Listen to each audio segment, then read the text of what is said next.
You're fired. You're unfired. I need you. Come here. You're fired. You're unfired. Nothing like a daily firing. Big Rhino in the chat. How's it going, everybody? Oh, Raging Rhino. Hold on. Let me make feel at home. There's a guy, Keith Howard, Chris Persia, all kinds of. I learned this is not the Chris Knight we know. I thought it was. No. Yeah. Oh, yeah, no, I thought it was too. He's an imposter. How's everybody doing? Happy Thursday.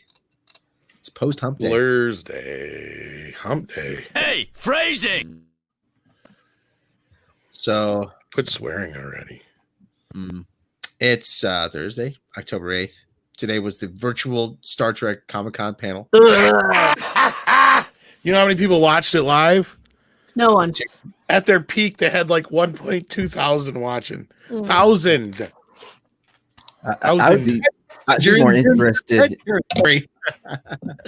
I'd be more interested in knowing how many people knew that it was even happening.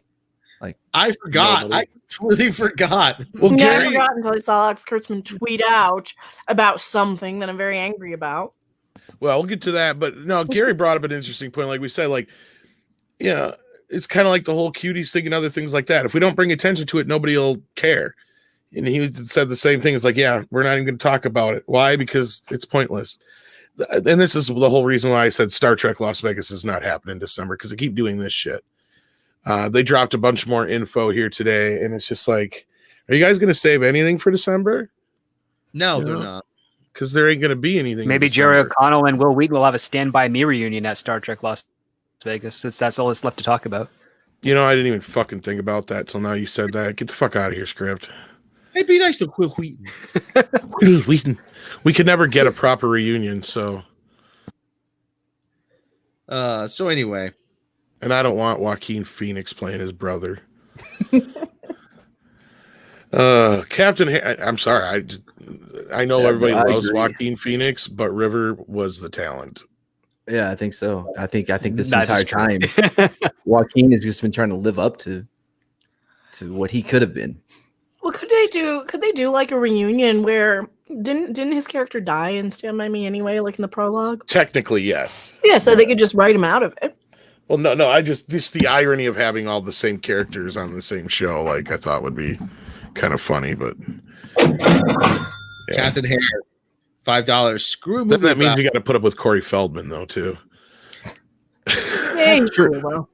True, but Captain- also, would you have to make Jerry O'Connell like gain all that weight back, or would you be okay with him being skinny? No, they'd still play their Star Trek characters. Just the point was, I wanted a kind of a quasi reunion. But anyway, I apologize, Captain, here for interrupting Rob reading your super chat. Screw a movie about it. Can we get all the Batman actors, live action, animated, WE, Whatever. whatever, to beat Robert Pattinson on camera? I like that. Power. Is that where we should start today? Is that the good place to start the news? If you haven't heard, Doomcock dropped an interesting video about Pattinson and the real reason possibly why the Batman shut down again. Because if you recall, this is not the first time the Batman shut down. They're starting to say it's because of Pattinson now. And Doomcock was just one of the firing salvos. We heard it from a source of our own, Gary Tunnicliffe, who we had on, and he talked about it. And we've been hearing it from a couple other places now too. Same kind of similar situation. So what do you guys make of this whole thing? Do you guys really believe that it's Pattinson being difficult? Or do you believe it's just the coof again? Let's start with you. Oh, well, you didn't even introduce anybody, for fuck's sake. What a Thursday, Rob. You're fired again. I'm going to fire you just because I said so. You're fired. You're unfired. I need you. Come here. We got with us a special guest today, Matt Mardigan. How are you doing, sir? I'm doing excellent. Thank you for having me on. Apologize for not introducing you. That's He fine. escaped from the Willow universe to join us here. Well, Mad Mardigan's second of his name. He's a Okay. stupid daikini. By the way, just the thought of seeing Val Kilmer playing Mad Mardigan in this Disney Plus series, because it upsets me. Like, I'm already upset. Well, What gonna are be- we gonna do? if we can make you happy, when we talked to Clint Howard way back when last year, his brother's heavily involved in the series, if that helps. And Val Kilmer's recovered from his cancer, and he's also lost some weight, so he's looking better and healthier. Really, that guy? That guy's gonna be Mad Mardigan again. Is that your best Clint Howard? Yeah, I'm afraid so. It sucks, Rob. I know. Oh yeah, he's doing the Willow thing again. That's more like what he sounds like. You're right, he is. Okay, who else? Who else we got? Gotta get high. Sure, I got a card. That's exactly what he said. That's exactly what he fucking said too. That is the best answer. They didn't need one in Vegas. It's just recreationally legal. Yeah, but he's just pointing it out. Like it just it was like a movie scene. It was hilarious. They're there with Eagle Bauer giving us all advice and all these inside, well, it's all this life experience, I guess. Yeah, but first Jesse's like, you want to go get something to eat? He's like, I gotta eat sometime. You can't write this, people. No, I'm not kidding. Just It's exactly leaving what he fucking voice said. mails to really. Clint Howard, and you're in that voice, just messing with him. And then Jesse leans over to him in the middle of dinner. He's like, you want to go get high? And he's like, I got a card. Sure, that sounds like fun. And I was there bearing witness to it all. And Chris Knight sends in $1.99, says, I identify as me. Well, good to know, Chris Knight. I assumed you were the Chris Knight we all know. I did. I like to identify as a bologna sandwich. Have Clint Howard play Alfred. Well, fuck my donkey. Don't forget your flaming hot Doritos. Oh shit. And also with us, of course, is Script Doctor, the resident physician who has all your entertainment needs covered for you. How are things going on your end of the business? They're going okay. I spent 4 hours today writing the review for my Lower Decks for the Lower Decks finale. Got the scripts done, 222 assets ready to go. So after tonight's show, I'll be recording it and trying to get this done before the weekend, so I can kind of get a respite before Discovery premieres Thursday. I forgot that was the thing. I watched like 5 seconds of it, literally. I've scooted out of watching the last 2 episodes so far. I haven't watched it. They don't even wait with the references. The first reference is a Return of the Archons. Yeah, and they don't even do it right. Like, I mean, they haven't done any ones right, but like, geez, they really botched the hell out of that one. Well, anyway, so moving along, we also have Rob here, as I said, and our resident harpy, the one, the only, Macarandum. Where's her music? Hold on, I got it. She's gonna. Yeah, I gave you even an extra few seconds to get to it. I don't even know if my hair's brushed. Oh, it's a little. Emmy, yada, Miss McRandom. He yachted me. He yada you. Fine. He yada you. Can I fire him now? Yeah, I'll fire him. Fire him for me. You're fired. You're unfired. I need you. Come here. All right. And Rob's just like, I'm a koala in the rain. Koalas in the rain, koalas in the rain, no fucks given, koala. Koalas in the rain. So yes, well, what was that?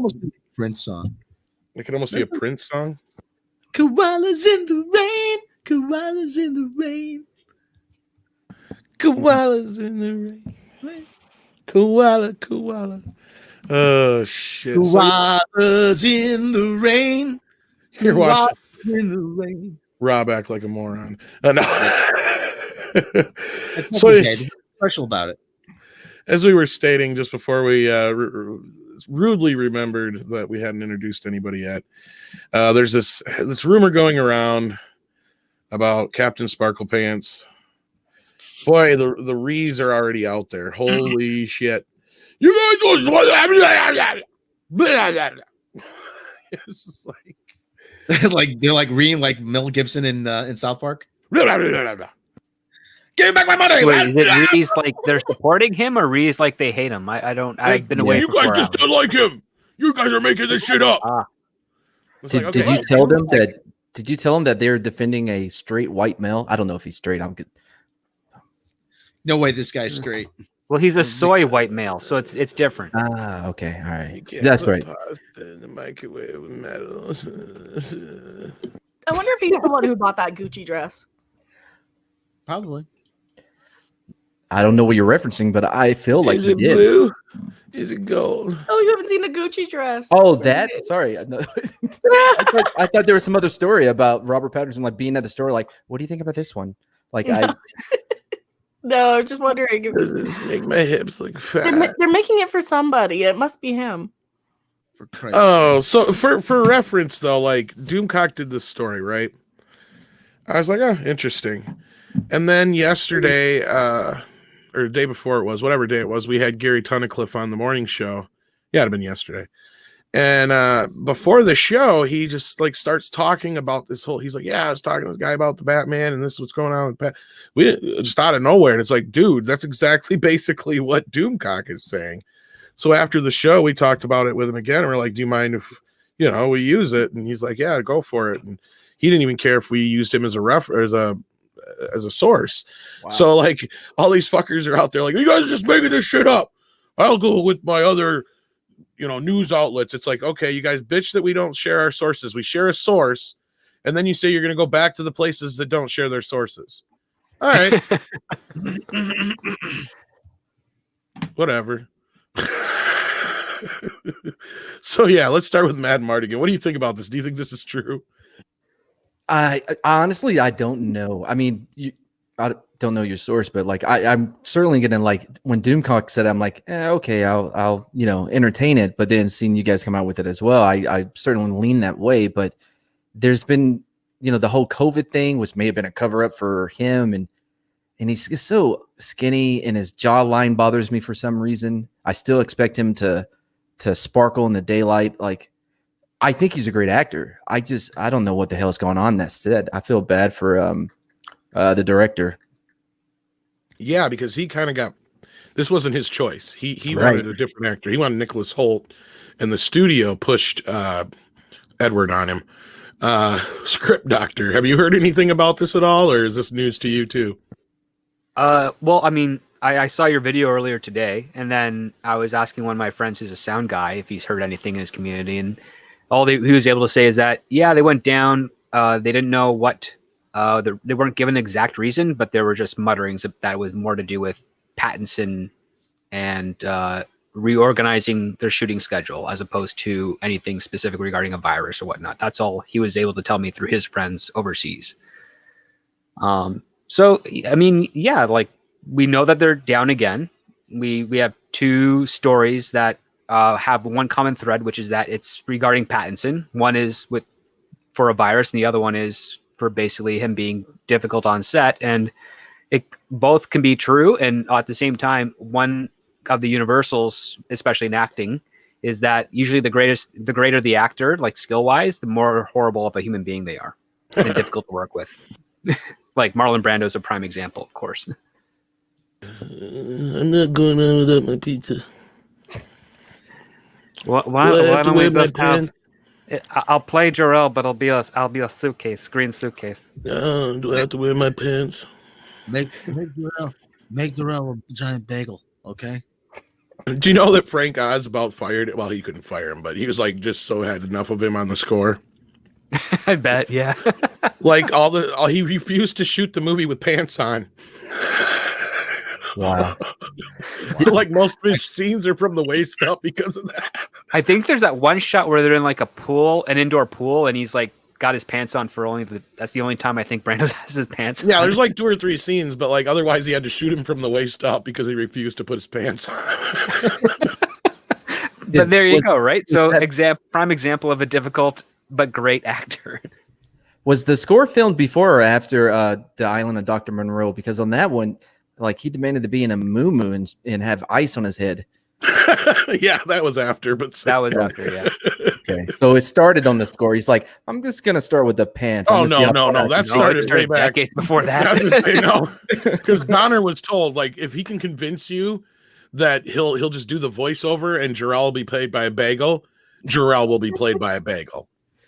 Yeah, he was actually told by Brando's agent to pay very close attention to what Marlon Brando says because he will give himself an opening to do exactly what you need him to do because he does stay true to his own words. So, and what ended up happening is Brando said, "Kids remember stuff," and when Brando then talked about like being just the voiceover, that's when Donner's like told him, "Hey, but you said kids remember stuff, and I think they're going to really want to remember you in that role." And Brando's like, "Damn it, okay, yeah, you're right." Well, there I was gotta- not only that, he's like, kids know who Superman is and they know who his dad is and blah, yeah, blah, blah, and blah. there's So that part to the story as well. Yeah, he's like, so It's they on know the he's not a commentary suitcase. for Superman. It's a great commentary. You got to watch it. You got to listen to it, everybody. Comic Chat sends us a $2.99 super chat, Rob. Mm-hmm. $2.99 super chat. Where's my cha-ching? Oh, he's gonna mess up Batman. What the hell? Well, too late. He's already Well, messed up. if you Hey, hadn't Danny. seen the video, that's kind of what we're hearing is, yeah, like he showed up back on the set. He's tiny compared to the stuntman, as we predicted. And I guess Matt Reeves is pissed. Mecca, what do you think about this? I don't like him. Nobody does. I don't like him. You know what? Why don't they just throw some white makeup on him, dye his hair green, and make him the Joker since he already looks the part? Yeah, that would have been good. Let him actually stretch as an actor. But like, what's he doing as Batman? He's just moping around. Same thing. Like that's all we've seen is the trailer so far. Just the same as Twilight. And people are like, "Oh, you don't call him that. Don't compare him to Twilight." Well, that's why they cast him because I Right. know. I guarantee you, all these studios are still trying to capture that Twilight money. God, good Because lord! look at what they it's did with fun. Star Wars with the Raylos. That is Twilight. That's the Team Edward shit all over again. Mhm. Yeah, Fat Steven Seagal's in the chat. Photoshop that center picture of Pattinson as the Joker and see how much better he looks. Yeah, Batman. stop calling him Edward. Stop calling him. Okay, you stop. I want you to stop calling Bob Denver Gilligan. You can't do it, can you? Everybody's like, who? Right up until he said Gilligan, yes. Look, in his defense, real quick, in his defense, he did that Australian movie with, I think it was Guy Pearce, where like, I don't know, he wasn't Australian in the movie. He mentally wasn't all there either. I think it was Rover. Maybe that was it. Like he acted well in whatever he was trying to do. Like I never really knew if he was all there or not. Like mentally. Nobody else saw Rover, by the way. No, but here's the thing is I got jumped on when I said this before. So I'm going to say it again so I get jumped on even more. Yes, he's done all these independent movies about gay cowboys eating pudding and shit, but nobody has seen them. The general audience has not seen any of his other shit. True. All they've ever seen him in is fucking Sparkle vampire movie. Yeah, That's they it. haven't even seen him in Tenet either because no one really saw that movie. Right, So- right. And that's, yeah, go ahead, Rob, because I want your take on this did you- anyway. Did you ever see the movie Singles? No, Matt- I didn't, but Matt- I have the soundtrack because you know why? It's one of those movies that nobody's ever seen. Exactly. And Matt Dillon's band, he goes, dude, we're totally like big. We have a big record in Italy and in Romania. I'm like, yeah, nobody cares. nobody gives a shit. It's the same thing. Like, oh, he's done all these great independent. Like, nobody gives a shit. Nobody cares. Okay. Normal Tom, Dick, and Harrys have not seen them. Yeah. No, they're gonna put some butts in the seats because these women saw Twilight 10 years ago, Exactly. and now Well, they're about 35. They all have their own 25. jobs and their own money, and they're all going to go out and buy Team Edward Wayne bobbleheads. He's Edward Wayne. That's what it is. And here's the other thing is he's not going to match up with the stuntman at all. Oh no. No, It's he's hilarious. actually rather Some of that. lucky. The costume is really just Iron Man armor spray painted black with a cape. Mm-hmm. Imagine if he had to wear the actual Batman costume, like the Adam West style costume. Oh, You kidding? Even the Adam West costume, if you wore it now, would be too big for him. Well, like Tree Rock Creation says here, he's good in water for elephants. Hey, don't judge me. I'm not judging you, man. But never Yeah. seen that's it. the thing is nobody saw Waterfall. Yeah, like there's no dispute on his acting talent. It's the fact Right. that he's considered an independent actor, an actor's actor. He's the only thing mainstream he's done is sadly the Twilight films, and that's what he's going to be most known for. That's going to stick with him for a while. Mm-hmm. I mean, he's doing better than Team Jacob, right? I haven't seen him in anything. Yeah, I think like that he's got a better shot at doing a sequel to like Shark Boy and Lava Girl than getting an actual movie from someone else. So That kid, he's working as a Monvac now. You know what that is? Not a clue. That's when you stand behind the truck. Monvac, Monvac.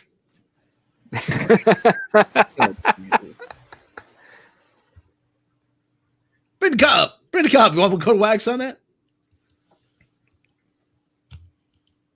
He did have that one movie where he was tracking down Kim Basinger, I think, on a cell phone. She was kidnapped. Nope, that was Chris Evans.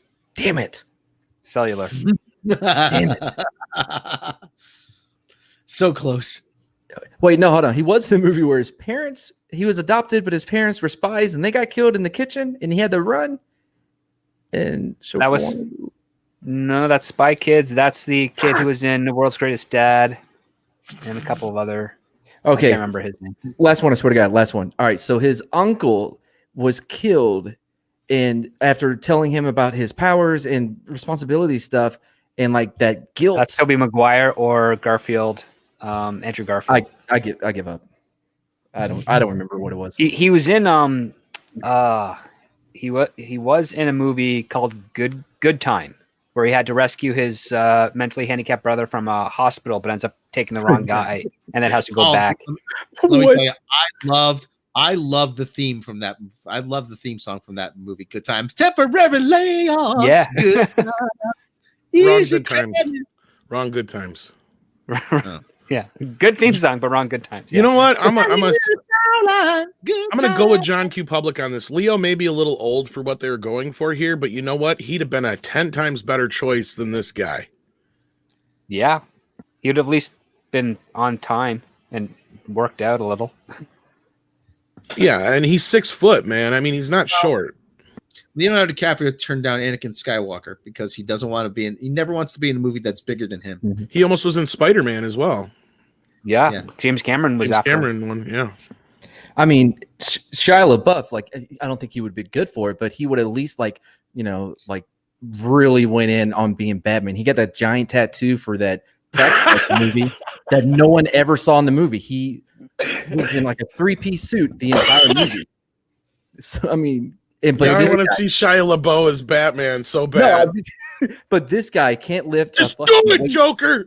He cannot be bothered to lift a dumbbell. Why Shia LaBeouf is cutting his face for for Fury. I mean, I tried. He is Batman. Holy shit, you're right. Did you guys see him on the new script read or whatever it was for Fast Times at Ridgemont High, where he played Spicoli and he was like all over the fucking place? He's obviously on something. Oh no way! Hold on, I'm on YouTube right now. Yeah, it was Brad Pitt and Jennifer Aniston were part of that, I think, as well, right? Yeah, and Sean Penn I think was there too. Ooh, I gotta watch this. There's an Did Sean Penn play the Judge Reinhold part? I think he played the old guy, the old teacher. Oh, that's not as fun. No, but I think it was a whole play on the fact that he was Spicoli, and then he's Fatal J, what up? What's up, Fatal J? Fatal J's in the house, or just in the That chat? or just his floating head is. Oh, well, let me tell you something. I know the next movie I'm watching. There's a documentary about the Iron Sheik on YouTube for free with ads. That thing has been bothering the piss out of me for days. I'm just like, I don't know if I want to watch it or not. Iron Sheik. Actually, I read about him. He's led a very interesting life. Most wrestlers have. Yeah. Didn't some other wrestler just pass away sadly recently? Oh yeah. George Animal Steel died not too long ago. Yeah, I was gonna say just like last week. I met him once. Said I used to watch. Hey, I used to watch you. I used to watch you years ago with my father. He goes, "Ah, that was me. That was my that was my father. You were watching." Dorothy Animal Steel was actually a Civil War historian. Okay, let's just talk about old wrestling instead of Robert Pattinson. I've met Jake the Snake and heard some really disturbing stories that he's told about his life. Yeah. Anybody here remember the Grand Wizard of Wrestling? I'm sorry? The Grand Wizard of Wrestling? No? That was back from the 70s and early 80s. No. Captain Lou Albano? Wait, was that Kevin Nash dressed up as... No, he was something else. Sorry. That was in the 90s. My brother Dave used to get all these wrestling magazines. The Grand Wizard, he used to wear this turban and he used to wear these like little bitty like Devo sunglasses. They showed him in bed. He had the turban on and the sunglasses. That's back when wrestling used to be really colorful. Yeah. You couldn't break kayfabe for anything. I'd rather talk about wrestling than Star Trek. Abduction was the No, don't talk Team about Star Jacob Trek. movie. Oh, Classy Freddie Blassie needs to be on Star Trek. That's who would have made it interesting. Let me tell you something, McMahon. Let me tell you something, Kurtzman, you pencil neck geek. Did anybody happen to watch the first 3 minutes of the first episode of season 3 of Discovery? Yeah, I saw that. No. Not even. No, I never watched a frame of any of it. That was the thing, Tom? They There showed was that? a thing. Yeah, Yeah. that's the end of the Lower Decks episode, and It starts off as Attack of the Clones, and then you got Idris Elba arguing with an orc, and then Mikey Spock shows up out of nowhere. hits the ship and knocks both of them off course, so that they end up careening towards the planet. It's a lot of pew pew. I didn't even watch Lower Deck. Okay, Tom, I mean- we may be heading toward our first 2 million view video with this, okay? Well, It's you're good- starting to convince me to watch it. Like, I'm like, okay. It's going to be a glorious train wreck, isn't it? I don't think anybody's going to care enough to get it close to 2 million. Although we do have a video that is crawling on 2 million. And that would be our Star Trek 4 is Dead video from like a year or two back. Oh my God. No, it's kind of crazy. Yeah, isn't it? But yeah, we have no subscribers. Oh, but speaking I of, only got like 90 subscribers last month. yeah. Like here's the thing, they scrubbed the like and dislike ratio on the fucking Comic-Con thing. Did you guys notice that? Yeah, like your dislike will still be there from your perspective, but they've reset the numbers so that They totally reset the number. So you have to not like it and then not like it in order for it to go back up again. You can't handle the truth. Why did they make them like, available to be seen anyways? Like, why didn't they just turn that shit off? They usually do turn off the comments, and that's one of the reasons why Gary was like, "Don't do anything yet. Wait till it's over, because then they'll shut off the comments if you guys start attacking them already." I think they're already scrubbing the comments on that clip too, because I only found one negative comment, and I'm like, "There's no fucking way over 1,000 people have watched this, and there's only one negative comment." This really, And it was, of course, a pre-recorded panel. Like, yeah. Well, yeah, we figured that was going to be, and this was one of the big reveals at the panel. Like, I don't care. Yeah. This really I'm hurts. mad. I'm mad about this one because they're just ruining another thing. Not only that, they're bringing her back as Captain Janeway. For what? This is that Lawless Teens in Space show. This is that Yep. one. Yeah. Yeah. To be a So it's going to be the mother finger chasing after them. I'm sorry, Rob. I didn't hear you. Don't make me go full Kinnison on you. So that's what Catherine Janeway is going to be in this Prodigy show. She's going to be like the mom character going after these rascal kids who've stolen Starfleet technology, right? I think it's more like grandma. Like, Probably. I'm not trying to be mean. I'm being sincere about that. No, you're right. What really gets me is that they've got the balls to sit there and preach to us that, oh, now we've got one for kids, so now everybody can watch it. Fuck you. First off, Kate Mulgrew, fuck you. Get off your... I watched Star Trek when I was a little kid. How many of us here? Probably everybody in chat watched Star Trek when they were kids. I was 4 when I started watching Star Trek. It wasn't too stupid for us. I think kids are too fucking I stupid was now, too. and that's people like their fault. I think it's too stupid for Alex Kurtzman, and he has to dumb it down to his level. Exactly. The guy's a glorified fucking kindergartner. Yeah. That came out wrong. Scratch that. Reverse it. It's too smart for Alex Kurtzman. He has to dumb it down to his level. And Would that make him a first grader? Sorry. Kate Mulgrew is set to reprise her iconic role as Captain Catherine Janeway in the upcoming Nickelodeon animated series Star Trek Prodigy. The announcement was made Thursday as part of Star Trek Universe virtual panel at New York Comic-Con. Janeway will be the central figure in the show, which will follow a group of lawless teens who discover a derelict starship and use it to search for adventure, meaning, and salvation. Oh, wait, y'all weren't bullshitting about that part? No. CG animated series is set to debut in 2021. so is that true? They're demoting her? Probably. I've invested every scintilla of my being in Captain Janeway. And I can't wait to endow her with nuance You mean Catherine Hepburn? I never did before in Star Trek. Endow. In Star Trek Prodigy, Mulgrew said, how thrilling to be able to introduce these young minds, an idea that has elevated the world for decades. To be at the helm again is going to be deeply gratifying in a new way for me. Let's get the she date misspoke ready. a lot there. Wow. Get- She misspoke a lot there. Number one, she's been spending her entire life trying to be Catherine Hepburn. And number two, the captain is in charge of the con, not the helm. They're kind of different. Isn't she like some lesbian now on TV? Orange is the New Black. I No, believe she's it's just- supposed to be. She's a Russian on Orange is the New Black. Yeah, but she's too old now, so it's not. Aren't they all lesbians on that show, though? I thought so. Well, they're women in prison. I mean, what do you think? So yes. Again, aren't they all lesbians on that show? That would be yes. Is it still going on? I thought it was done. I think don't know. it is done. Captain Air sends in $5. Says, Rob, make sure to suffer in moderation. If you suffer too much too fast, I'll explode from gorging on it. Especially if you do it with everyone else. So kind of like the guy in The Meaning of Life. Yeah. Oh yeah. Meaning the bucket. Get the ding. Somebody get the dings ready, okay? I don't 'Cause want to ding.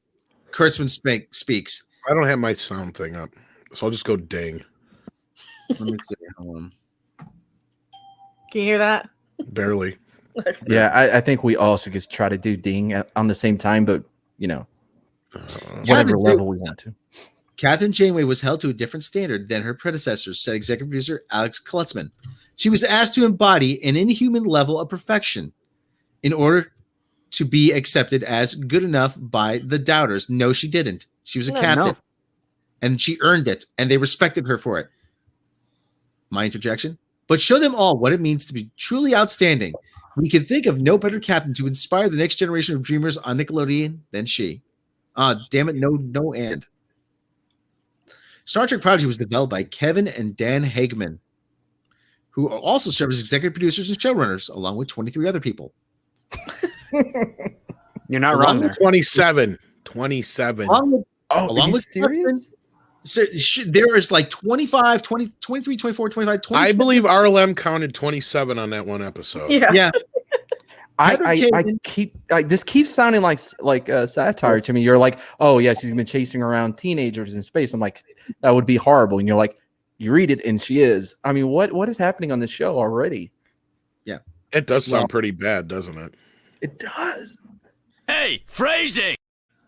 Along with Kurtzman, Heather Caden, Katie Krentz, Rod Ronneberry, and Trevor Roth they will serve as executive producers. So you have 1, 2, 3, 4, 5, 6. You got 7 already named. I bet Kate Mulgrew is going to be a producer too. Did they mention Alex Klutzman on there? Yes. Yeah, I bet she will. You know what I think? Remember last year at Star Trek Las Vegas? And this is in my video if you want like the more rant version of this. Wait. There's more. There's Ben Hibon will direct and co-executive produce. Ding. As will serve as creative lead on series. Aaron Byers will also co-executive produce. There's another one. We're up to 9. With Mac Middleton, there's 10. There's 10. 10 and producers on this show. And it hasn't even aired. There's more producers than animators. What More are they producers doing? and actors announced, characters Probably. announced. Oh my God. But yeah, you know what I think? Remember That's a big SpongeBob writer's room Vegas? for a cartoon show. That's what's sad. They've all got their hands in the pot. They all just want to collect a check so they get an executive producer credit. I think that they didn't know what the crap they were doing last year, and they knew that nobody crapping wanted Lower Decks when they saw only 3 people go up to the mic, and they're all YouTubers. So this is Midnight's Edge and Trek Guard, basically up there. There's hardly anybody in the theater for Lower Decks, and they actually had something, and they were scrambling back then. And they're like, "Oh, who can we get? Who can we get? Oh, let's get Kate Mulgrew. Let's get her. Can we get her?" And I think that's what they were doing there around that time, because they didn't have anything. They just had the lawless teams in space crap. I'm thinking that they must have pitched it to her There. at Star Trek Las Vegas. Yeah. Because she said it was a year ago. Oh, more than a year ago now. Yeah. When What when was she listen like to at this? the Was she at a panel. slot machine with her bucket of quarters? Like, Probably. And Kate Mulgrew was actually one of the best people, one of the best panels. I mean, she was sharp, she was witty, she was a bit of sass to her. Yeah, her and Shatner were great. I mean, that's why you chose these people as captains, because they can command the room. They are leaders. They can stand there and say, "Hey, I'm in charge," and they have a presence to them. They're Not these new engaging. people. They're engaged. She was very engaging. Yeah, she even said she hadn't seen Discovery, and she's like, "Oh, which one is that? Is that show for millennials?" No, I haven't seen it. Well, I'm not going to, ever. Even if there's a fire. Oh, for God's sake. 10 executive producers. The show is I guarantee you there's going to add 10 more by the time it airs. Yeah. It's gonna suck. Oh, Star Trek. She's a glorified babysitter now. Oh, Lord. The most badass captain who would have thrown Mikey Spock into the brig repeatedly. Let me guess, they're all going to be Borg kids again, too. They're going to do something stupid like that. Yeah, and let me tell you, there's no way that this show. First of all, the concept behind this show is stupid. Okay, because as soon as you boot up the navigation computer, the transponder would ping and it would send the signal back to the nearest starbase, and you would have to have the command authorization codes to even be able to get access to the navigation system, to the shipwide systems. So there you go. But I imagine there'll be a stunning and brave, female hacker. She'll look just like, what's her name? Maki Spock, whatever her name is. And they would not just abandon the ship. They would scuttle it. They would destroy it rather than have it fall in the Romulan hands. They don't want that technology. Yeah, only in some sort of like Stargazer situation could that ship be considered, around. Yeah. Oh, God. This is where we are. Let's move on. I stopped a editorial the other day, Rob. You did? I did. Well, let's get to Super Chat first. Ian Slater sends in $5. I always say Ian. Is it Ian or Ian? Ian is the way I always Ian, do I it. believe, yeah. Yeah. It's Ian. I've been on I don't know how many streams with the guy too, and I never thought to ask him. Had an episode of her background on my channel. I hate to consider doing a second episode about her talking about the downfall of her character. Fuck. Yeah, hopefully this is not the Picard for her. Well, That's what I'm afraid of. It's gonna be just like Picard, because you know how well that one turned out. Script, you're the resident expert here. Let me ask you something. Even if we kind of know what Alex Kurtzman does. He throws everything into development, and then he tries to lobby. Well, you can't cancel this stuff now. I mean, it's already in production. But do you think that How's Clarice coming along, Alex? Yeah, exactly.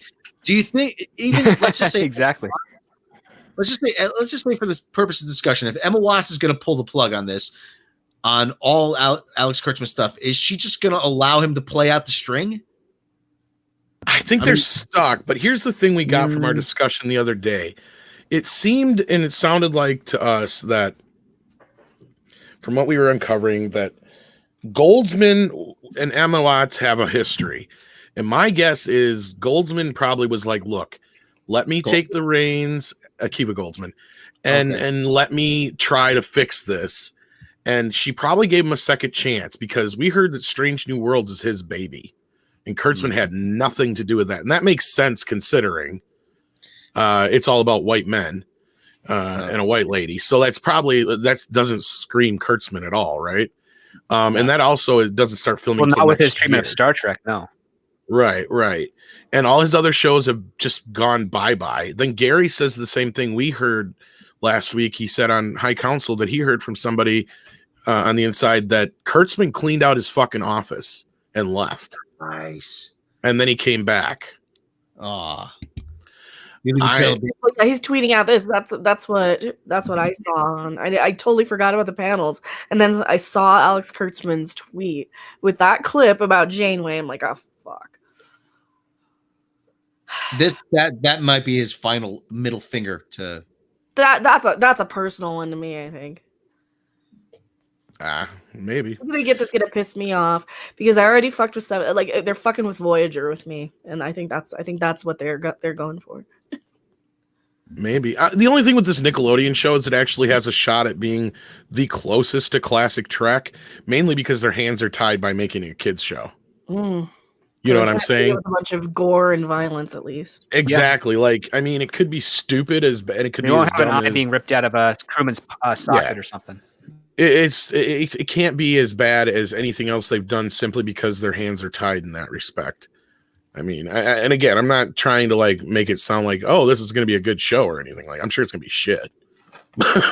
You know, I don't want to get my hopes up for it. It's just a fucking kids show in the end, though. So, but they should be able to do this thing.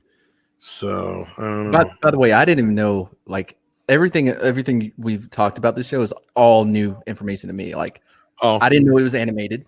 I didn't know any of this. I was like, man, that's weird for it to be on Nickelodeon. I'm like, I mean, they did Salute Your Sword. So, yeah, okay. Give them a Star Trek. See what Paramount owns Nickelodeon. It's all in-house kind of thing. Yeah. But there is the separation isn't what it used to be, though. So we're hearing a lot of things about things getting back together and trying to get Trek back on track. So we'll see how that rolls.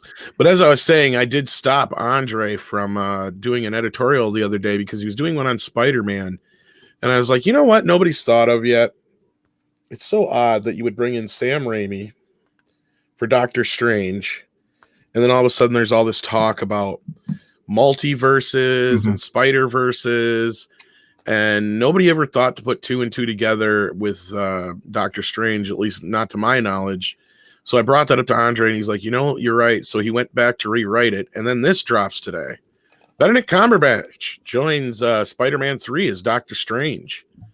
Exclusive, as Rob would say, not anymore. So, yeah, this is a bit of an interesting turn in the news. I mean, I heard people talking about, like, the way that they would do the Spider-Verse is somehow with the Doctor Strange sequel, like, because, you know, he has magic. Well, and there's been rumors of like Tobey Maguire possibly showing up and things like that. And we know Jamie Foxx is coming to play an alternate version of the same character he played in Amazing Spider-Man 2. Yeah. So, I mean, this opens up a lot of doors, pun intended, I guess. Script. How do you take this? I know this is something I wanted to bring up to you anyway because of kind of my theory to begin with. And I mean, it's kind of, I was thinking Spider-Man was going to be in Doctor Strange 2, but it's kind of the same theory. It's just a different movie.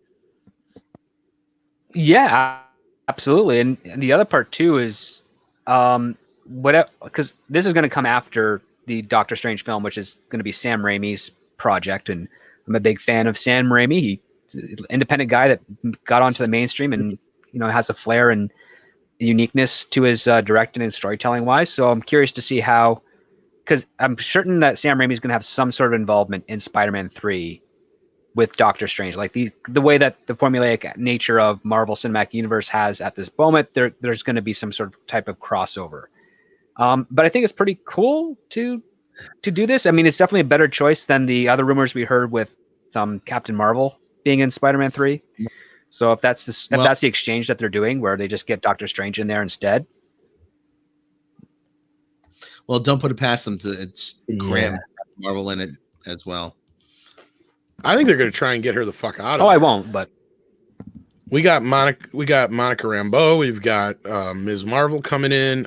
I'm wondering if they're not going to try and get Miss Peoples out of the picture. But I thought that was part of her deal, though. Like, what? Like, didn't they just come to an agreement that she was going to be the new leader of the Avengers? Well, they don't have to use her.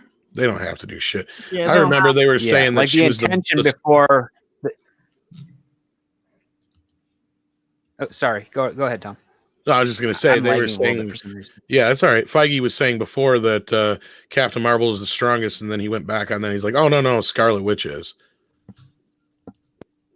Well, when they originally signed Brie Larson, it was under the intention that she would be the new face of Marvel after Robert Downey Jr. left. Like that was their goal, but they completely ruined that. Not just with the execution of Captain Marvel, the film itself, but whoever Brie's publicist is, allowing her to say such stupid things publicly so often, really hurt those chances as well. So now they've got to change gears, and if they're going to go with Benedict Cumberbatch, which is definitely an improvement, I'm for that.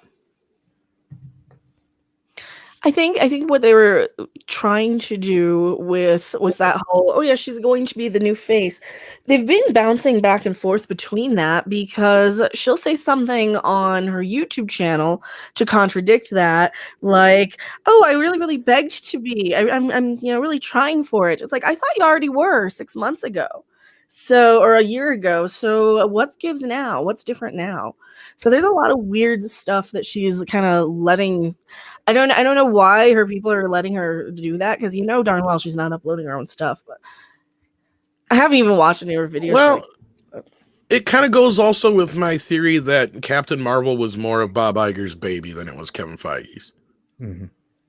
Because if you read his book, it specifically says that the reason they got rid of Ike Perlmutter is so they could get rid of the resistance, because Iger was all hopped up on Captain Marvel. Feige wanted Black Panther. He could relate to her as a Disney princess, so to speak, because that's what Bob Iger's been doing for the last 20 years. Yeah, Feige's whole motivation was to get Black Panther done. He didn't mention Captain Marvel. At least from my recollection in the book, it was all Bob's baby to get Captain Marvel off the ground. So I think that was Feige's compromise. But then again, haven't they been trying to make Captain Marvel like the face of the Marvel universe for the last few years anyway? Mm-hmm. Yes. In the comic books, I mean, not on screen. Yeah. She's had a number of number one relaunches. But I mean, I'm excited about this. This is one of the few things I was looking forward to. I thought about this the other day. I actually had this thought in like the middle of like a drunken haze. I wasn't drunk, but I had to force myself out of bed because my schedule's out of whack right now.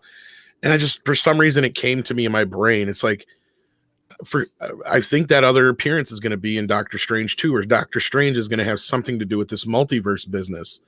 And I feel like that's the way they're going to get Tobey Maguire in as another Spider-Man, if that's true.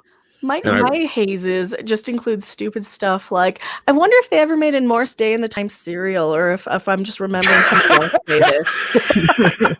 Called Jungle Crunch. I need those. I want those. Right? That would so help me in my writing. Ian Slater sent in $2 again. Thank you so much. Sorry, it's fuck Alex K. And all are welcome on my end. Well, thank you, Ian. We appreciate the support, man. Hopefully you're driving safely if you're out on the road. We're going to go with Ian, right? Was it decided? No, okay. Okay.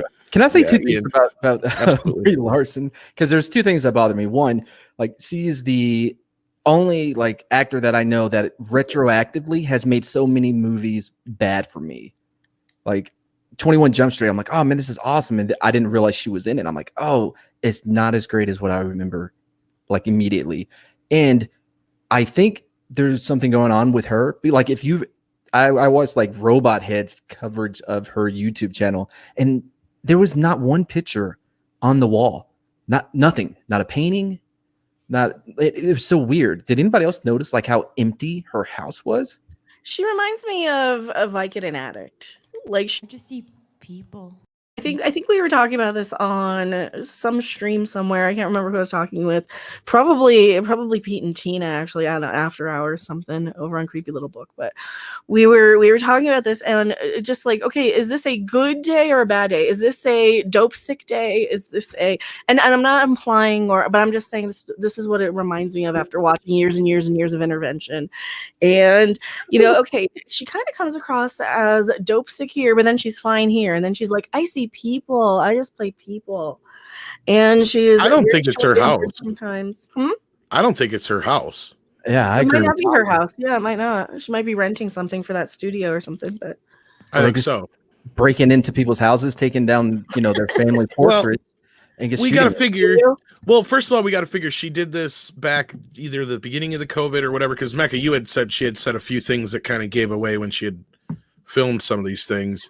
Well, she filmed which one? The I guess the one I didn't see the episode, but she had filmed the one where she climbed the Grand Tetons like last August. Right. So like we had predicted that like a lot of this stuff was done a while ago. So like you're right. She either like possibly rented a house or whatever or something for this specifically, or she was on location shooting somewhere and that was where she was staying. Because I don't think this is her house that she's shooting in. Honestly, because I bet her house is 10 times bigger than that. And remember the Animal Crossing episode? It was like the second video on her channel.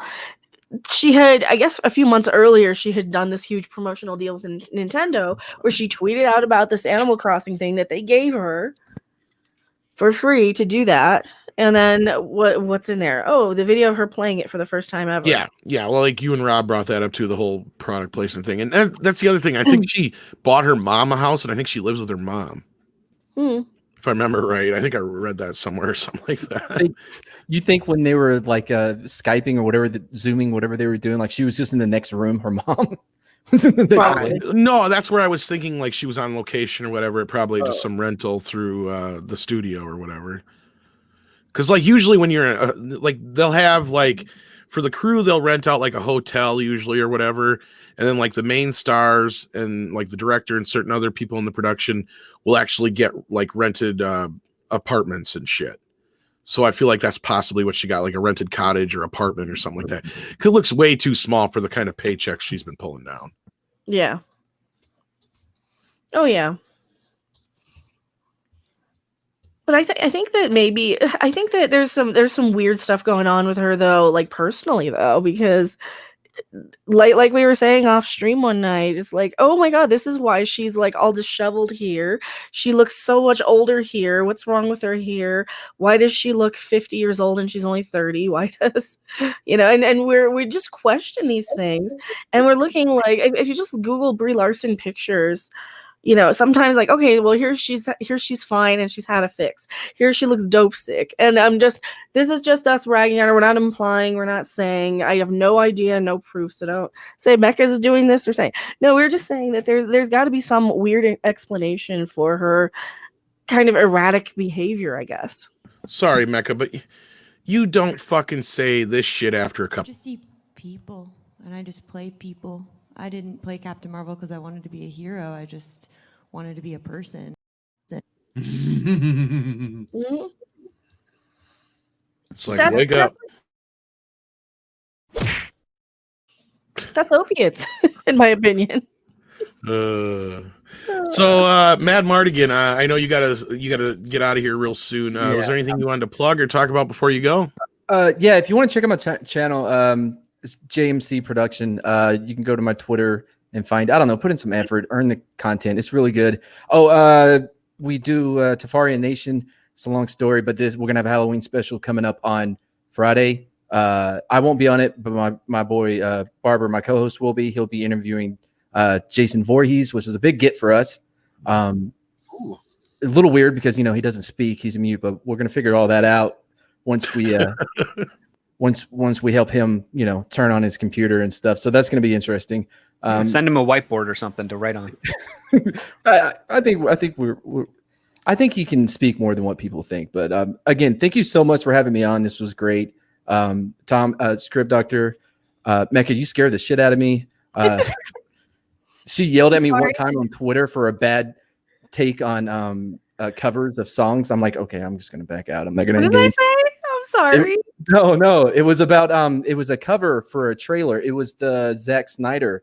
I just hate that song because I played comedy night which is like an open mic night game for like months and months and months on end, and every day you would hear people just croaking out hallelujah for hours on end, and it's just it makes me hate the song, and I didn't like it anyway. So. Oh, I know how you feel about covers in general.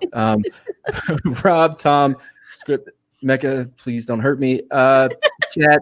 I'm sorry. Bye, guys. Oh, it's fine. Bye, guys. Thank you. Take care, man.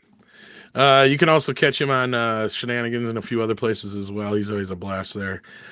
So yeah, what else was there to talk about? I know you sent me something here, Mecca, in the private chat. Or was that There was script back some movie moved to streaming, and then there was Lady Wham and Thor. there? Oh fuck. Mel Gibson is playing Santa Claus in a comedy. Yeah, I want to watch. I haven't seen the trailer yet. Looks all right, actually. Here we go with Rebecca Rubin on Twitter says that Soul is going to Disney Plus. There's only one potential blockbuster left on the calendar. It's getting moved. Fucking Wonder Woman is not coming out this year. No. And I'm not surprised. Family movies do better in streaming. It's a little bit different than something like Mulan. Well, a family movie, it's better at home because kids want to watch it over and over again. Right. It's a little bit more economical for a family to spend $30 on a movie at home than it is to go spend $80 at the theater for a family. Like, that makes sense. I don't know. I'm not surprised by this. What's interesting is how diversity factor this looks, but anyway. Well, there's articles too. I think I grabbed Variety's retweet instead of the one that they tweeted. So That's all right. you might just click Variety. I'm sure they have an article. I've never even heard of this movie. No, it's the first I've heard of it too. Soul skips theaters for Disney Plus. It will debut this Christmas. Initially slated for release in June, but it was later postponed. I don't even remember hearing. Yeah, because usually you hear about Pixar movies a couple of years out. I'm betting this is one of the ones that they didn't have any faith in. I wonder how many movies that they make that we never even hear about. Very rarely with things like Pixar, right? Script. I mean, yeah, they do their planning like years in advance. So a lot of the stuff that they write, they put into production before.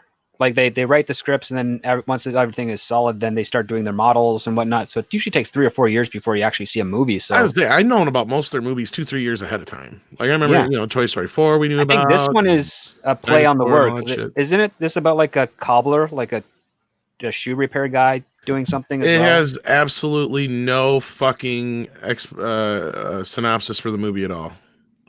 Huh. Just has a bunch of people who do the voices. Here it is. This is it. A new original Pixar film. Human connection and finding one's place in the world. That's every Pixar movie. Yeah. That's their formula.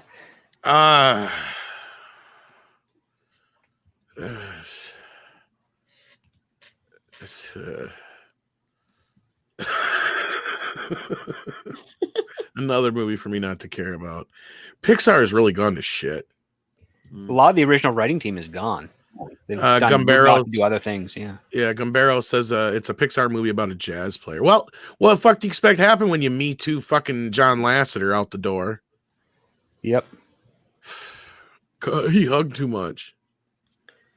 You know what? A harmless hug is a lot better than all the other stuff you hear. And you know what? He never did it in private. He was always around people when he offered hugs. So you know what? And he didn't even get canceled because of the hugs, folks. Let's be fucking clear. He got canceled because he told a little white girl that she couldn't have her fucking way is why he got canceled. Really? Fuck her. Because somebody had the audacity to fucking say that, maybe somebody who's been in the industry for 30 or 40 years might know a little bit more than she does. And these little bitches have the nerve to say, "Oh, you're mansplaining." shut up. Maybe shut up. Maybe listen for once. Maybe these people needed to be spanked as children. I think some of these younger people, not all of them, but the ones who just throw temper tantrums and demand to get their way, if they don't, they're going to go off and bully and intimidate and cancel and threaten and, in some cases physically harm people because they don't agree with you and you don't give them their way. They're ruining the world. They're ruining entertainment. They're ruining everything. They need to be spanked. Some of them might like it. Dark King 616 sends in an Australian $2. Any thoughts on Texas grand jury indicting cuties? I talked a little bit about this on another podcast. I really don't think anything is going to come of it because they're going to have a hard time nailing him with anything. Maybe the poster. Well, the crimes that they committed with cuties were, I mean, you don't even have to be undressed to be considered to be exploitation of that. It's just true, but just to have them doing anything in that manner. A lot of people are like, oh, well, Netflix's lawyers. Well, Netflix's lawyers were all, here's what probably happened. Somebody probably saw this as an opportunity to showcase a Black female filmmaker from France. And there's nothing wrong with that. We want more inclusion and things.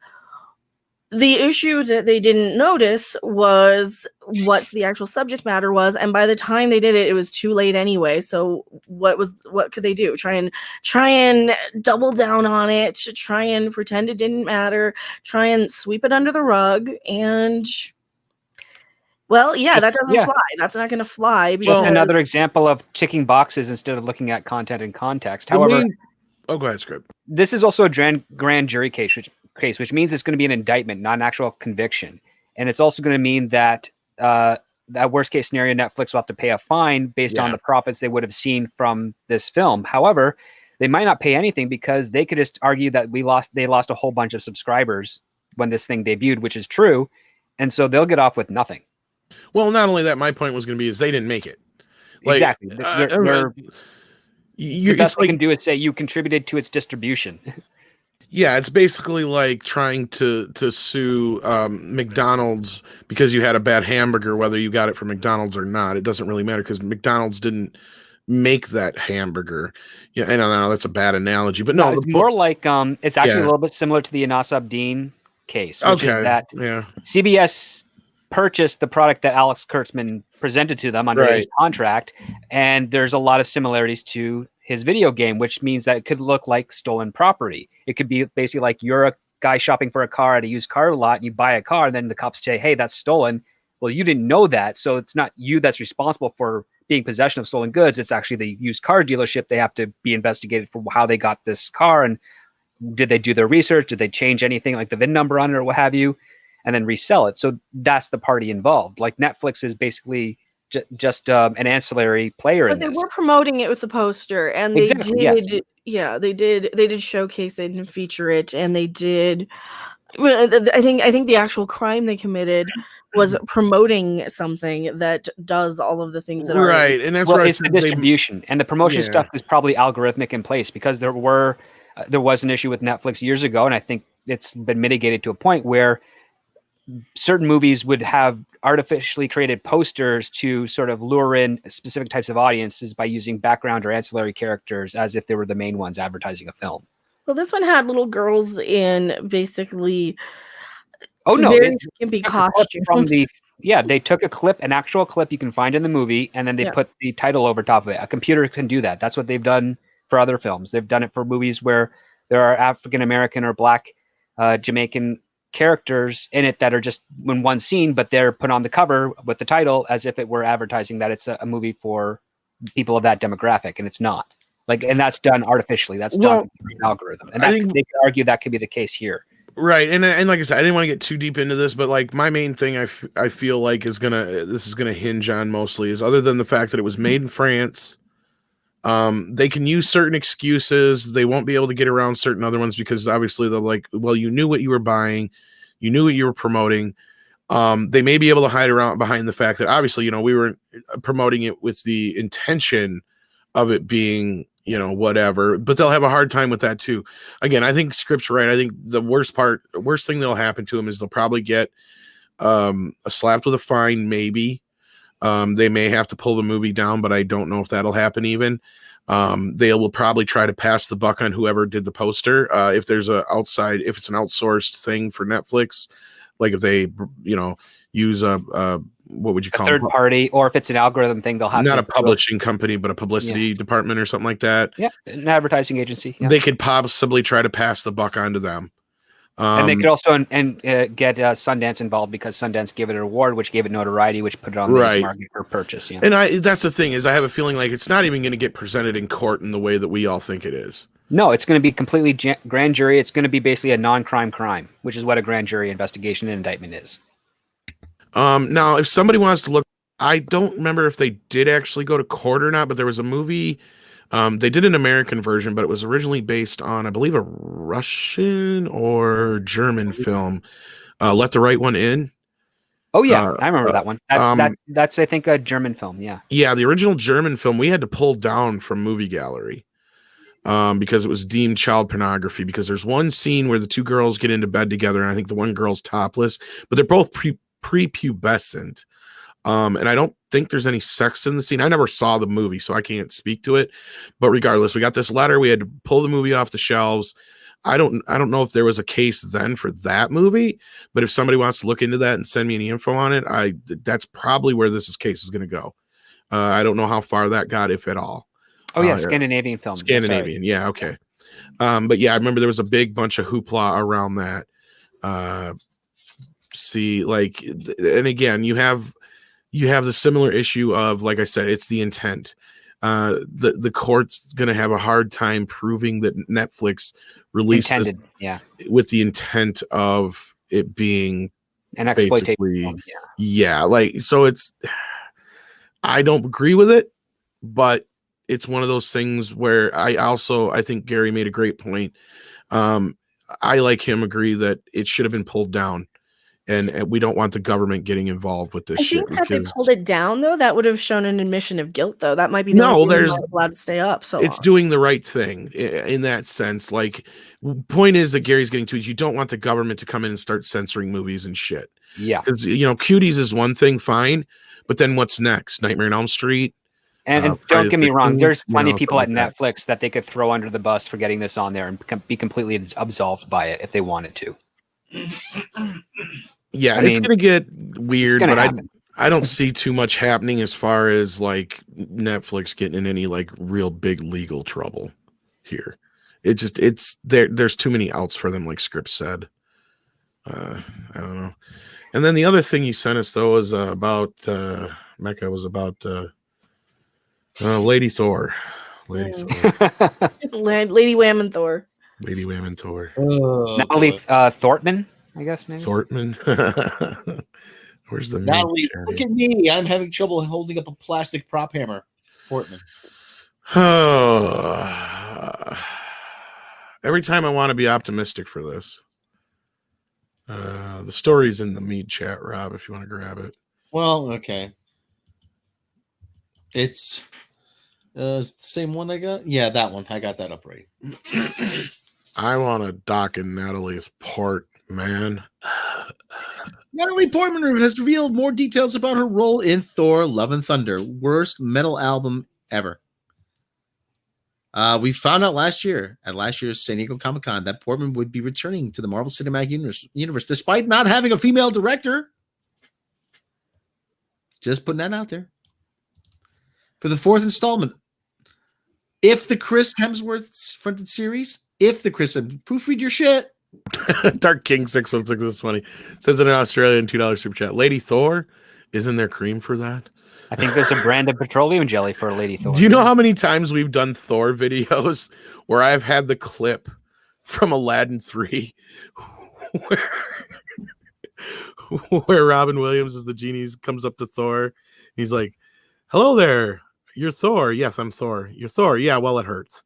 And he makes me cut it out every time.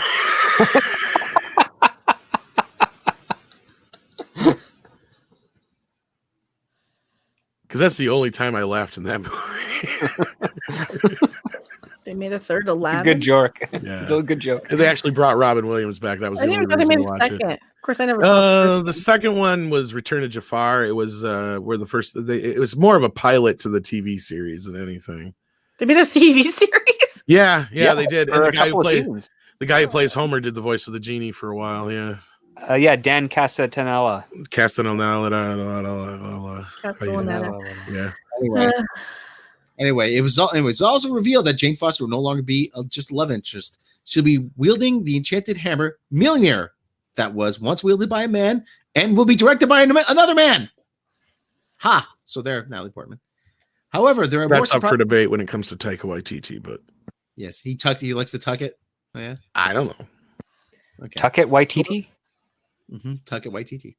It's not even his real name. Didn't he change it from something? His real name is Burt Reynolds. Yeah. That's what Burt Reynolds did. He died and then just created this new identity. Well, no, his name was Burt Reynolds. He's just like, I got to change it so he can. Like, no, how can Taika Waititi not be his real name? How do you make that your fake fucking name?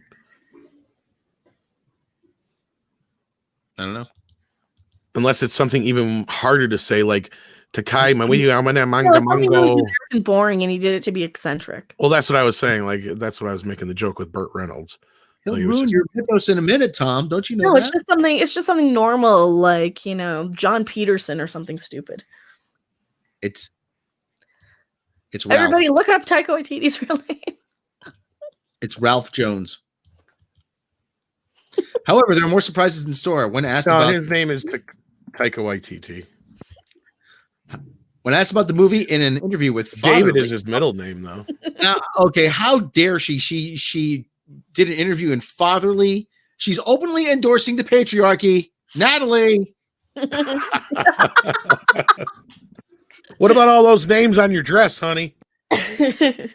Oh, that's only to show that she pretends to care. Oh my god, did that come off so fucking cringe? And especially when every fucking movie she makes doesn't feature women. It's like, okay, you do know we're going to look this up, you stupid woman, right? Yeah, and yeah, Jamie, you're right. The third Aladdin is where he meets, I think Alibaba's his father, isn't it? If I remember right. I can't remember. I think so. That's a Chinese Somebody who's website. never even seen Aladdin. Him and the 40 Thieves. Well, Aladdin's all right. But anyway, sorry, Rob. Continue. Anyway, Portman said it's based on the graphic novel The Mighty Thor. Jane's going through cancer treatment, and it's a superhero on the side. Jane's medical diagnosis won't come as a surprise to comic book readers who will know that she took on the title of Thor, Goddess of Thunder. No, it's not a title. It's his fucking name. It's his fucking name. His name is Thor Odinson.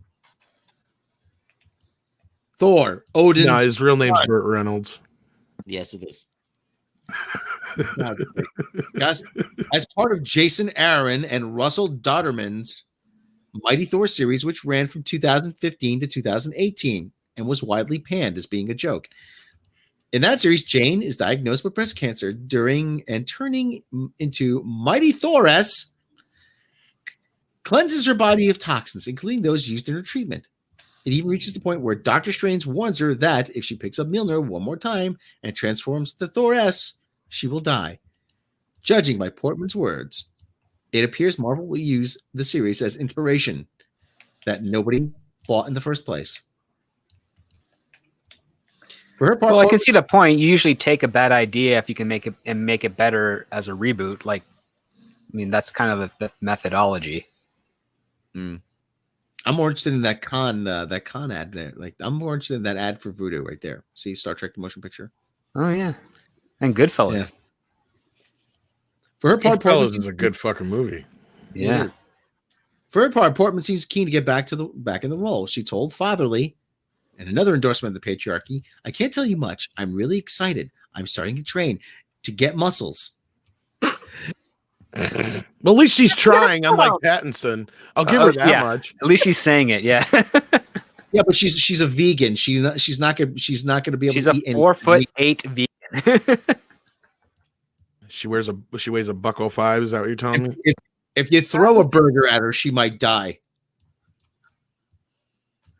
What if she was like 80 ducks? pounds when she filmed Black Swan. Oh God! Yeah. If there could be all these people, if there could Somebody be all these, knock her up again and make her eat some fucking donuts. yeah. It's not going to be your husband. Well, anyway, she says Ballerina? if there could be all these female superheroes, the more of them they are, the better it is. Yeah, but Natalie, you suck. Give her some roids, like Ryu Stu says here. Yeah. I like to see roid rage in Natalie Portman. That'd be awesome. What do you guys think? Mm-mm. She'd Oh, probably heck, end up looking like a She-Hulk heck. in the current comics. oh, heck, my lettuce. Yeah. Sorry, Rob. Where's my organic peanut butter? That's Natalie Portman, roid rage. Where's my alpha sprouts? Alpha sprouts. Somebody ate them all. Lay off me. I'm starving. Any chance to use? Are these garbage bags biodegradable? Where's my vagina scented candle that Gwyneth gave me? Oh God! We always talk about Robert Meyer Burnett always talks about verisimilitude, or as I like to call it, buy-in. I'm not buying 4'8" Natalie Portman as a superhero. She can't. Who is she gonna save? You have to put her in like 12-foot heels in order for her to be I have a hard intimidating. time getting a cat to the vet. He scratched me. It would overpower her. How dare you? My mom knows nothing about superheroes, and I showed her a picture of Mom. This would you buy her as a superhero? She goes, "Her? Are you kidding me? She can't even save herself." It's Crane Armor Dollar. Oh God! It's gonna be like the most. Natalie Portman's Lady Thor and Robert Pattinson's Batman. It's just like the most anemic Justice League ever. The Soy Avengers, yeah. Oh my God! What a soft generation we've raised. they For us, always, Gen X. they always Gen X, I complain guess. about. Yeah, they always complain about why don't female-led movies do more? Why don't they do better? I mean, Annihilate. You know why Annihilation? Nobody wanted to go see it because nobody buys 4'8" vegan Natalie Portman as a battle-hardened anything. Oh my God! Did you see? Pull up the article about the Lady Wham spy movie. Oh, what is that? The Fox 335 or something, or 355? Yeah, 355. Pull up that article from Variety. That's gonna do well. There's a reason why. That's the reason I don't know. why. I typed that in, and all I got was an oboe. 355. But no, but you know what? It's dawning on me. That's the reason why we always hear about a female James Bond. It's because their only way for because there's no way anybody would believe Nothing. Natalie Portman as like a battle-hardened spy or Lashana Lynch as a tough secret agent because they have to co-opt something that's already popular because nobody buys into this shit. I don't want that. I want to look at freaking Jason Momoa. They want Dripping wet without his fucking shirt on. I don't want to look at a bunch of dumb chicks. You know he's got a lazy eye, right? Well, Angelina Jolie did a spy film called Salt. That was okay. Didn't start a franchise, but it was okay. I was watching Friday the 13th Part 2 this morning, and they had a diverse cast in there. They even had a Mongoloid. So Everybody did the third movie had a diverse cast. What? So the third Friday the 13th. Oh yeah. movie. Oh, third from it does. They all do. Everybody died. Everybody died equally. Yeah. Actually, I don't even think they killed the black guy in Part 2. I think he lives. I'm trying to remember. I don't think he gets killed. I'm still writing my G.I. Joe documentary, and it dawned on me not that long ago. I was like, wow, this was actually really diverse for its time. I mean, you had Hispanic guys, you had Asian guys, you had women, several prominent women on the team. You had black guys. You had a black guy in a command position. Oh, you're just a that's right, racist Mecca, I because you forgot. didn't notice it and you didn't pat yourselves on the back for it back then like we do now. I forgot like, part 3 does have that Hispanic chick. Shelley's But- probably Jewish. And the gang has that black dude and that black chick. Shelly, I usually get my head It has a greased. hippie. Huh? It has a hippie. Oh, that's right. Yeah, but I don't know if that's diverse. But I was thinking These about are very diverse. They're not a race though, Mecca. Yes, they are. Hippies Oh, are not a race. You think there's some from another They're species? not even people. They're not people, they're hippies. See, they're their own race. but I'm wondering, like, in this GI Joe documentary, I should just put a line in there, a racially diverse team for its time, or just call attention, Captain Planet. Or should I just like not even mention it and just like, nah, don't even pay the lip service? No, totally bring it up because this is what's true. I see it all the time with all the 80s stuff I've watched, 70s stuff I've watched, TV shows I've gotten back into. It's like, where the fuck do these people get off thinking that we haven't been diverse for the last 40, 50 years and everything? First world problems. The first. You ever world seen problems. Bad News Bears?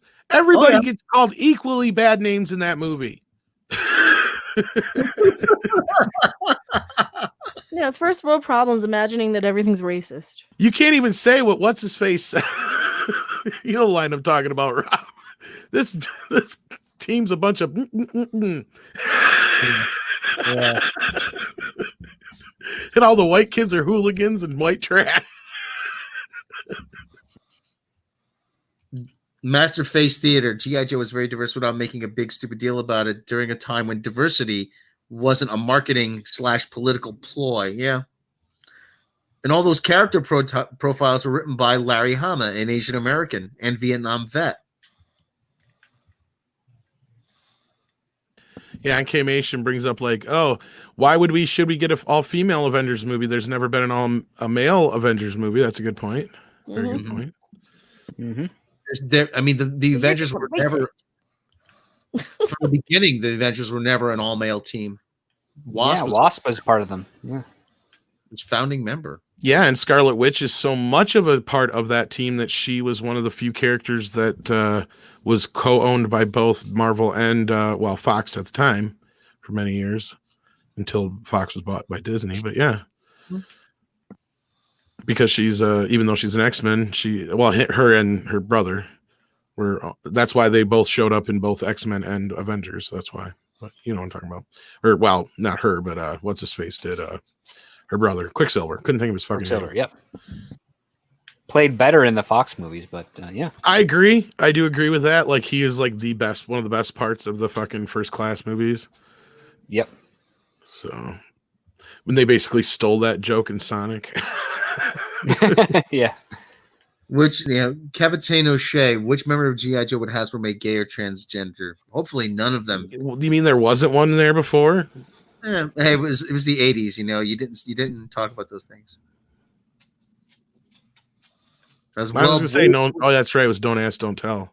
Yeah, way before Don't Ask, Don't Tell. Sergeant Slaughter has a few things to talk about, though. I like to wear women's clothing. Sometimes I want to feel pretty on the inside. You got a problem with that? I like the way Silk feels against my balls.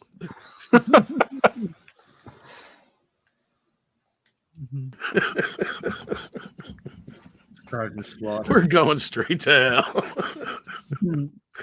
Well, like Sam used to say, if you're gonna miss heaven, don't miss it by a few feet. Damn right. Damn right. Oh, Nerd Cookies, how you doing? She says, "What's shaking? What's shaking?" Oh, hey, I actually got a Nerd Cookies shirt. Let me put it on. It's a little small because I think they sent me the wrong size. But oh wow, you ordered a late size. A little small. Oh, there you go. Yeah, a little small. I think it's like one of the ones that she normally wears on her videos that they sent me by mistake. So because I didn't wash it yet because as you can see. I hope not. I was gonna say, why are you wearing it? Just help promote an awesome sci-fi fantasy channel. But that would be like if Mecca set somebody one of her crops. Mm-hmm. Black Phoenix, Snake Eyes has a body-sealing costume for a reason. Yeah, because it was cost-effective. They took parts from other figures and they just rendered them in black plastic because it was cheaper. They didn't have to paint them. It was to maximize profits, to offset the money they were spending on the other figures. You know, originally they didn't want to sell the Cobra figures, because Hasbro was like, nah, you know what, the bad guys don't traditionally sell. But then Cobra made up 40% of their sales. Well, yeah, you need lots of bad guys to, like, you know, blow up with your action figures and stuff. Exactly. Well, but Rob has a point. That's why they kept making all those different fucking Ninja Turtles, like Farmer Turtles and shit like that, because I think there's like a Raphael Magician Ninja Turtle. yes, I think there is, like Party Raph or some shit like that, like Birthday Party Raph or something like that, Birthday Clown or something or other. I don't fucking know. There's some of the worst fucking Ninja Turtle toys ever. After a while, they just got so bad. You know, yeah. Well, it helps that Cobra's got a lot of cool bad guys too, though. Yeah, and they got some cool equipment, but towards the end of the whole Marvel, like, original Real American Hero run, it just got ridiculous. Ion, if you don't believe me, just YouTube it. There's a bunch of YouTube videos about some of the weirdest, dumbest fucking Ninja Turtle toys. And the reason why besides that, well, that was just because, like I said, the Turtles were the only ones that would sell. So they would come up with all kinds of different versions just so they could resell. They had wrestling ones. They had a samurai one before the third film, which Samurai Ninja, let's not even get into that. Like, they had the Star Trek crossover because at that time Playmates had the Star Trek license as well. They had a whole bunch of them. They had sports ones. I'm looking at it now. Farmer Turtle. Yep. Farmer Mike and his tractor, Turtle Tractor. Yep. The Super Mike. There's a superhero version one. Yep. Farmer Mike, really useful in a sewer, right? To do farming. Shit. Space. Yeah, they had Space for Raphael. Oh man. And yeah, but anyway, the thing is they had a deal with at Playmates. Like, if you made a bad guy for Ninja Turtles, you got to keep the commission on it, or whatever, the profits or whatever. So it was like, so they would constantly be making bad guys. So that's why we got all those stupid fucking bad guys in Ninja Turtles that were never even in the cartoons and shit. Because the cartoons could use them, but it got to the point where some of them were just ridiculous. Like, you even had like Muckman or whatever the fuck it was, where it was just a bunch of sewage. Oh yeah. I mean, they had some nutty shit come out of there. Just like, really. Mm-hmm. Oh boy. So anyway, yeah.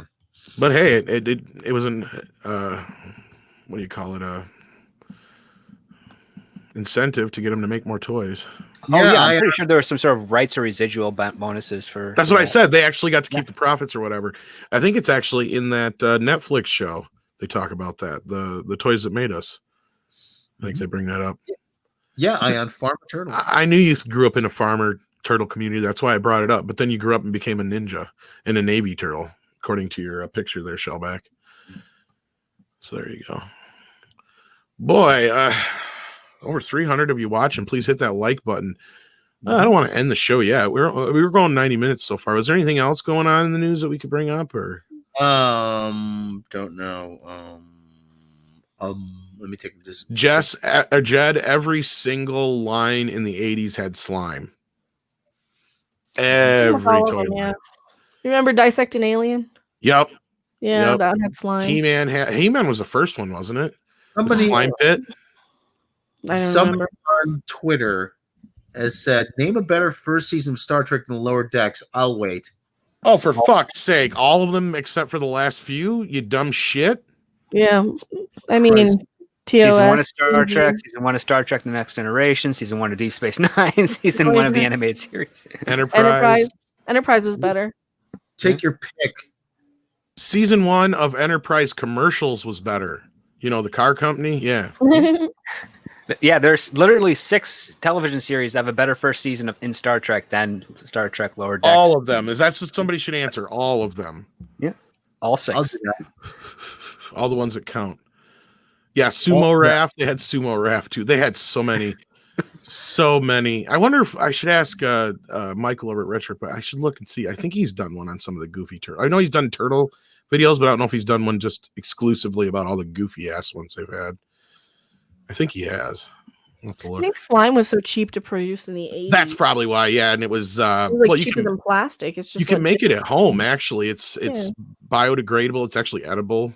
Technically, I wouldn't eat it though. I Is wouldn't. it just like suggest it, but- flour and honey and some other syrups? in there? I don't know about honey, but I think they're using Cairo syrup or something like that, and some other. I don't know if it's not Cairo syrup. corn You syrup.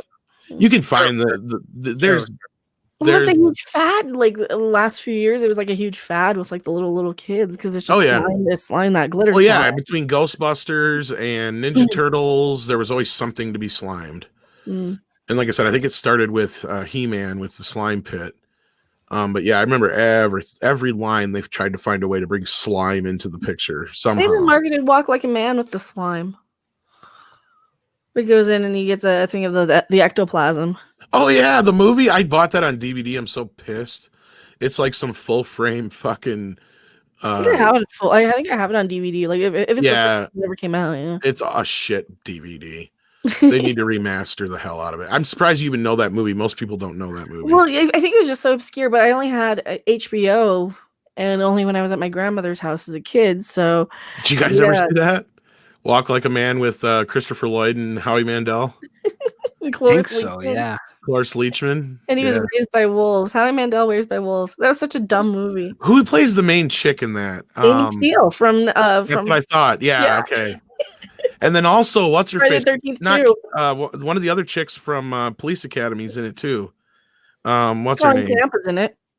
Who? Colleen Camp, right? Yeah, that's who I'm trying to think of. Yeah, because she played Tackleberry's wife, right? Yeah. Yeah. Yeah, so Cloris Leachman is this crazy old cat lady who lost a kid in the woods as when he was a baby. He was raised by wolves. They find him and bring him back, and they try and reintroduce him into this really wealthy family. And he's got like the rich brother. I think Colleen Camp is Christopher Lloyd's wife. Now I want to watch it. It's been so long. I've got it. Yeah, I've got it. Like I said, but the DVD looks like shit. Yeah. But no, it's Well, a it's a funny movie, ass though. It's movie. stupid. It was like Clue or Troop Beverly Hills or any Yeah, other- it was always on cable. I think HBO probably produced it or something. That's why. Oh yeah, it was on HBO all the freaking time. Yeah. It had everybody in it. So Yeah, it was funny as hell. Venture Brothers did the best parody of G.I. Joe with Team Phoenix, and it had what for it? Gay members in the team, says Drake. Oh is yeah, they had sick. Sphinx and OSI. Yeah. See, there you go, Rob. There you go. Take note. That's Venture Brothers parody. Yeah. Venture Brothers is It's great. Venture Brothers. Never mind. Yeah. No, well, I could bring up Venture Brothers. It's still GI Joe's still lasting. I bet you if you look, there is probably a gay character. There has to be. And GI. Well, let's take a look. yeah, but they wouldn't have them making out with other gay characters like they would now, though, so you know that they're gay. Because that's the problem I have with a lot of the gay representation lately is that they are adulting it up a little bit too much, a little bit more than it was in the 80s. They say Gung Ho might. They've been dropping hits recently. The Aubrey Citizen run. That he's been dropping hints that Gung Ho might be gay, but I have seen Just One of the Guys. I love Just One of the Guys. It's That's a good hilarious. one, too. Yes. And I had that guy who was in that really bad episode of TNG where he was like old. Has William Zabka in it too. Oh, yeah. He plays the bad guy, which is funny because the one chick points out that he looks just like fucking the Karate Kid, which she does when she dresses like a guy. She looks just like fucking Rock Macchio. Rock Macchio. Which is funny because not only is she hot as a chick, but she makes a convincing guy. It was like the odds of being able to find the perfect person for that movie. If you've not seen it, it's a goofy 80s screwball comedy, but it actually has. I bet you it holds up. I seen think it in a it while. might because it explores a lot of the gender and feminism issues that so basically the woman, she's like getting talked to. I'm surprised they haven't remade it. She's getting talked down to by the head of the newspaper that she's You're trying to right. This movie shouldn't exist. Yeah, it shouldn't. It's uber woke for the 80s, you know. So she goes in, she's like, well, screw it. I'm gonna see if I have a better time as a guy, if I'm taken more seriously as a guy. Okay, yeah. So she's trying to win a contest in journalism. So Mhm. she enters a story and they reject it, and she thinks it's because she's a woman. So she re-enters the same story as the guy is, and I can't remember what happens after, but she ends up going to school as the guy to and see what it's like to be as a guy or whatever, and it's pretty funny. Like her brother is hilarious. Who's the actor that plays him? He's been in a few other Oh, things. he's been in so many things. He's like in every 80s movie too. That kid. Yeah, I know, and he's like all obsessed with porn and shit. It's like Rob. He's new to be in it too. The best part though is where she stuffs her pants and he's like, "Holy shit, maybe I should start doing that. Yours is bigger than mine." God, it's been a while since I've seen that movie. Holy shit. Captain Harris sends in $5. Don't want to end the stream. Sounds like a perfect time for Ghostbusters 2016 watch party. No, we got to ask. It doesn't look like we're going to get that extended cut. I think we've lost any chance of that happening. So I think I'll talk to Andre about that. We'll probably be able to plan that sometime soon to do that. I know it's something on the agenda for sure. So yeah, a few people do remember Walk Like a Man in the chat, surprisingly. So that's kind of cool. But yeah, what do you guys think? I think we've dragged this out long enough. Yeah. Yeah, I have a video premiering in like 20 minutes. All right, well, there you go. Snacks and There you go. Head on over there and check that out. Check that out. If you haven't subscribed to Mecca's channel, trying to get her to 60,000. 100K by the end of the year, and I'll make an OnlyFans. There you go. It's not gonna happen, but It'll be such esteemed company as Nina Hartley. Oh, Raging Rhino sends in a super sticker. I can't see what it is. I got to bring up the thing. Thumbs up pair. Awesome. Well, thank you so much, Raging Rhino. I should have asked if you were at work because if you weren't, we have to get you in here. You haven't been on the show.